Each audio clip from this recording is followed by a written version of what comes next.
Les jeux vidéo, les Français, jeunes et moins jeunes, dépensent pour eux plus d'argent que pour le cinéma ou la musique.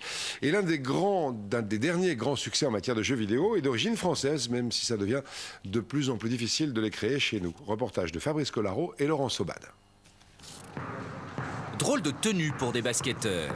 Avec leur étrange combinaison, ces deux hommes sont en fait des acteurs en plein tournage. La scène qu'ils jouent n'est pourtant pas destinée à un film de cinéma, mais à un jeu vidéo.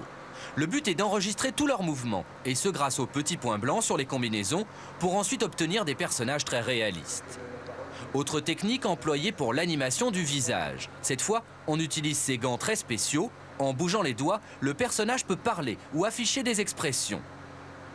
Des personnages émouvants, des décors ultra réalistes. Voici Fahrenheit, une nouvelle race de jeux vidéo. Si je n'interviens pas, l'enfant va mourir. Si j'interviens, le policier va me reconnaître. Je me décide, vite. En fait, l'originalité de Fahrenheit, c'est de mélanger les deux mondes, le cinéma et l'interactivité. Et toute l'idée du jeu est en fait de mettre le joueur dans la peau du héros et de voir ses actions modifier le déroulement de l'histoire. Déjà plébiscité par la presse spécialisée, Fahrenheit sera l'un des jeux les plus demandés pour les fêtes de fin d'année. Un jeu développé durant 2 ans par une cinquantaine de personnes basées en France, ce qui est de plus en plus rare. Depuis 5 ans, en effet, la moitié des studios français s'est expatriée. Aujourd'hui, nous avons 2 problèmes. Le premier est purement économique. Produire un jeu en France coûte 100. Produire un jeu au Canada, par exemple, coûte 50. Donc nous sommes 2 fois plus chers en France. La deuxième chose, c'est que effectivement, nous avons du mal à recruter. Nos jeunes diplômés partent, diplôme en poche, dans des pays où de grosses productions peuvent se monter, parce qu'effectivement, là-bas, il n'y a pas les mêmes charges sociales. Fahrenheit est donc peut-être l'un des derniers jeux réalisés en France. Le talent de nos jeunes créateurs est pourtant reconnu partout dans le monde.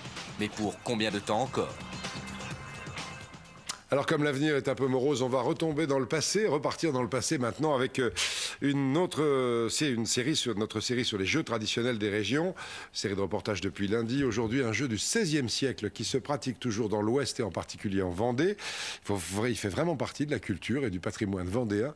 C'est le jeu de palais aux herbiers Cécile Madronnet et Florian Le Goïc. Le maître est lancé, la partie peut commencer. Les palets doivent être placés au plus près du petit, marqué d'un M. Les bleus, bleus, bleus, bleus. Avec une caractéristique en Vendée, ces plaques de plomb. Depuis 40 ans, elles ont remplacé celles en bois car elles amortissent davantage les coups, facilitent le jeu. Rien qu'au son, on entend déjà. C'est plus doux qu'une planche en bois, ça fait clang, clang, ça s'en va, ça part dans tous les côtés. Lili, Lili. Et chaque geste a son nom. Une roulette, une culbute, on les choisit en fonction du point à faire. C'est magnifique. La culbute, c'est elle tombe comme ça, elle va faire 2-3 roulades. Et c'est la culbute. Et là, en l'occurrence, vous allez faire quoi? Je vais essayer de jouer un petit peu comme ça en biais, pour essayer de la faire venir sur le petit. Mais c'est pas sûr que ça va marcher. La réussite n'est pas garantie à tous les coups, mais ces joueurs sont des compétiteurs avertis. La plupart s'y sont mis dès l'enfance, car en Vendée, le palais s'invite dans toutes les fêtes, fait partie du patrimoine.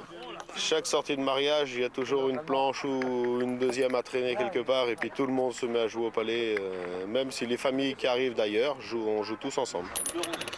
Chez nous, c'est le domaine du palais. On joue au palais, il y a le palais, les choux, chez nous c'est ça, et les faillots, la mougette et le jambon. C'est comme ça que ça se passe chez nous. 4-4 là. Et quand une équipe est à égalité, les anciens parlent de la rencontre qui se fait en trinquant. Mieux vaut ne pas en abuser donc, pour avoir une chance d'emporter la partie.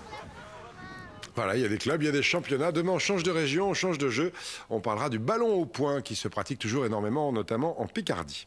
Autre série de la semaine, avant un grand salon ce week-end au Parc Floral de Vincennes, série sur l'attachement aux animaux domestiques. Pas au point que celui qu'on a vu tout à l'heure. On a parlé dans le cadre